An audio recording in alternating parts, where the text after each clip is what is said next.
Banner ফেস্টুনে ছেয়ে গেছে অলিগলি রাজপথ, মোড়ে মোড়ে চায়ের দোকানে আলোচনার কেন্দ্রে উপজেলা নির্বাচন।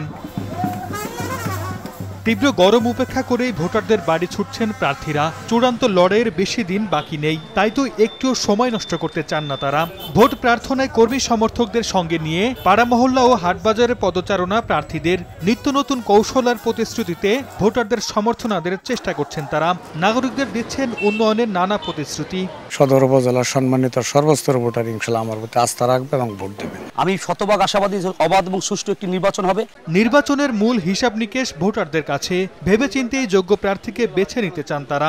মানুষের উন্নয়নে সবসময় পাশে থাকবে, মানুষের বিপদে আপদে সবসময় পাশে থাকার চেষ্টা করবে। আমরা এই ধরনের প্রার্থী এবার চাচ্ছি। এমন কোনো প্রার্থী আমরা বানাবো না যে যাকে গেলে আমাদের সিরিয়াল দিতে হবে, বাসায় গেলে ডাকলে পাওয়া যাবে না। এলো বেক্সিমকো বন্ড, 15% মুনাফায় সর্বোচ্চ হারে সবার উপরে। এদিকে ঠাকুরগাঁওয়ে নির্বাচন সংশ্লিষ্টদের সঙ্গে কথা বলেছেন নির্বাচন কমিশনার রাশেদা সুলতানা।